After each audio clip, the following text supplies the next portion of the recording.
Salam rahayu buat saudaraku sekalian yang ada di mana saja. Oke saudaraku, ketemu lagi bersama saya Gus Edi. Dan kali ini saya akan membahas tentang keilmuan. Karena banyak saudara-saudara kita itu sebagian yang bingung, kenapa sih ilmunya itu menjadi tidak ampuh.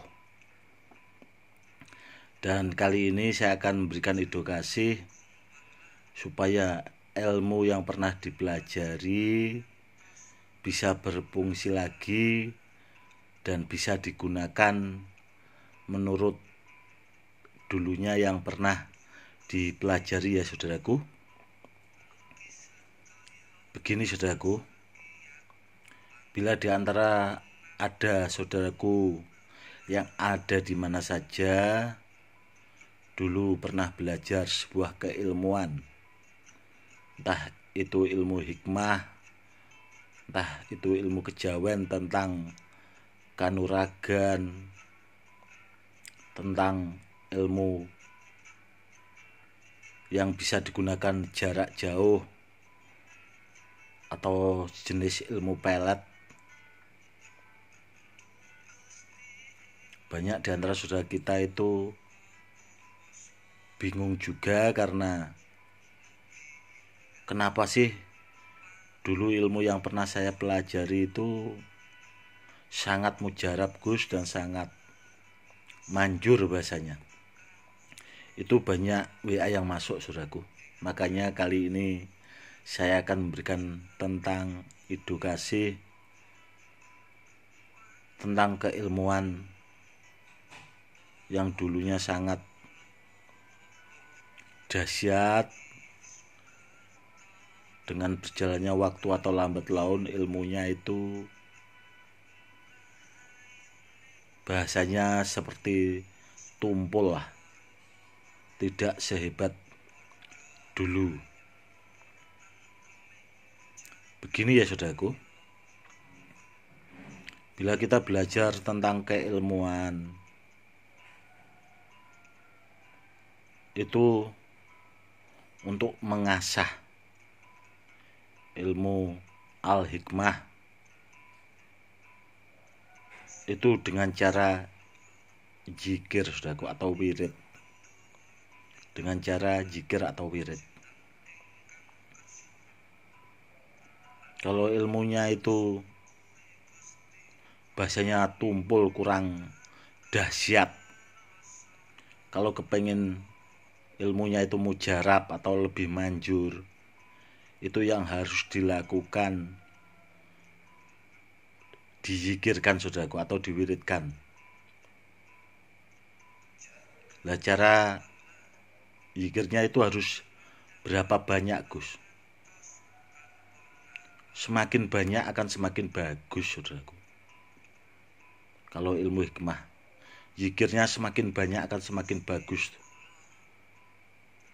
dan ilmunya akan semakin manjur. Karena untuk mengasah ilmu hikmah itu yang harus diperbanyak itu dengan cara zikir atau wirid.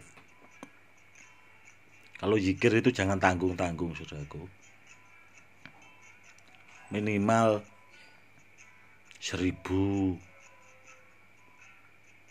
Saya kalau hari-hari biasa kalau zikir itu hampir setiap malam minimal 1000 saudaraku, kalau untuk mengasah ilmu hikmah.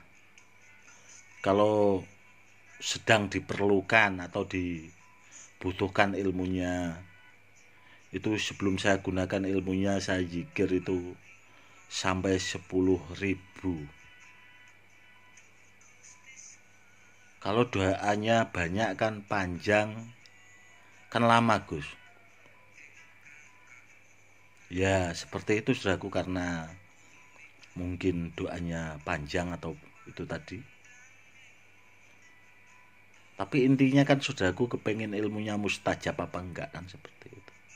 Itu yang harus dilakukan kalau ilmu hikmah itu zikir, diasah dengan cara zikir supaya ilmunya menjadi tajam dan siap digunakan. Seperti itu ya saudaraku.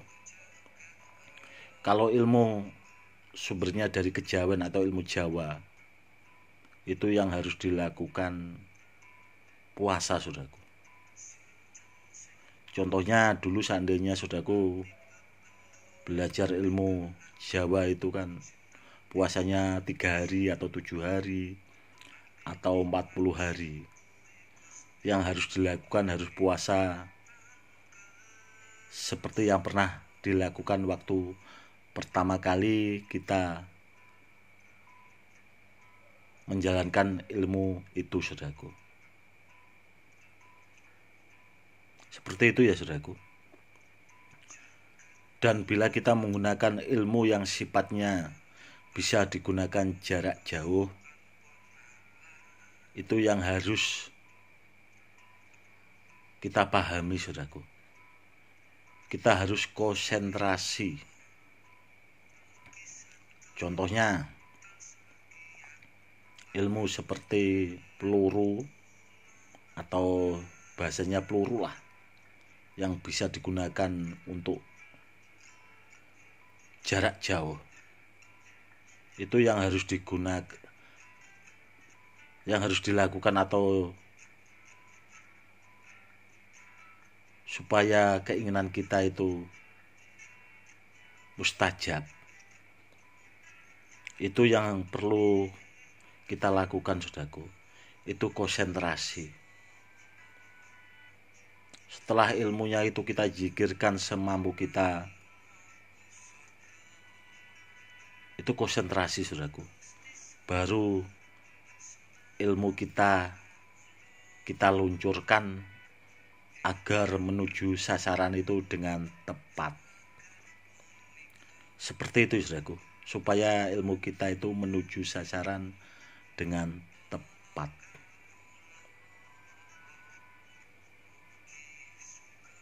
Sebenarnya simpel saudaraku, karena keilmuan itu kan jenisnya banyak. Kalau jarak jauh itu harus konsentrasi agar ilmu kita atau peluru itu tadi menuju sasaran dengan tepat. Sebenarnya sangat simpel saudaraku. Kalau zikir yaitu tadi saudaraku, untuk mengasah, jangan pernah tanggung-tanggung saudaraku. Karena apa? Karena kita niatnya kan kepingin apa yang kita pelajari, ilmu hikmah kita atau ilmu kejawen kita itu menjadi benar-benar ampuh. Itu yang harus dilakukan untuk mengasahnya. Kalau ilmu hikmah itu zikir sebanyak mungkin. Kalau ilmu kejawen itu tadi dengan puasa.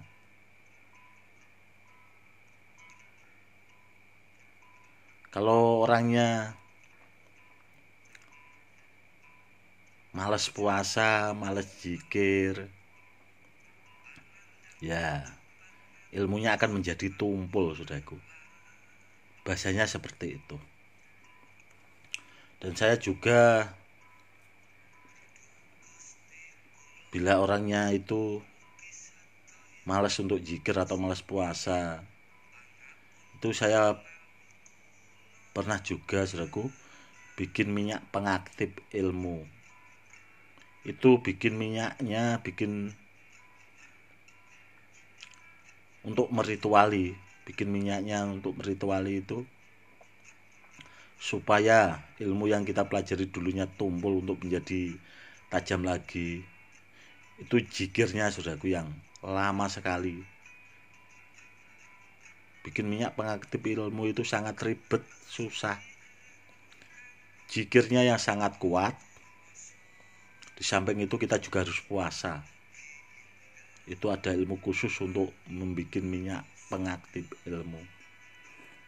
Dan minyak itu belum pernah saya bikin edukasinya, karena minyak pengaktif ilmu itu khusus orang-orang tertentu saudaraku. Cuman saya punya simpanan untuk pengaktif ilmu. Kurang lebihnya seperti itu ya saudaraku. Kalau keilmuannya kepengen ampuh, bahasanya kepengen manjur, kepengen mustajab, itu yang harus dilakukan banyak zikir atau wiridan. Doanya itu diwiridkan saudaraku, biar ampuh. Dan yang lebih penting lagi, kalau kita habis zikir sebuah keilmuan, kita harus berdoa, minta sama Allah agar apa yang kita hajatkan itu terkabul, saudaraku. Seperti itu ya saudaraku. Oke saudaraku, mungkin cukup sekian dulu edukasi tentang cara menajamkan sebuah keilmuan atau cara menggunakan ilmu yang sifatnya bisa digunakan jarak jauh. Seperti itu tadi saudaraku. Kalau ilmunya pengen tajam, intinya kita zikir. Kalau ilmu yang digunakan buat jarak jauh itu kita konsentrasi penuh. Habis itu kita berdoa, meminta sama Allah biar hajat kita supaya dikabulkan. Saudaraku, mungkin cukup sekian dulu edukasi kali ini. Semoga bermanfaat buat saudara-saudaraku sekalian yang ada di mana saja. Salam rahayu, salam hormat saya, Gus Edi.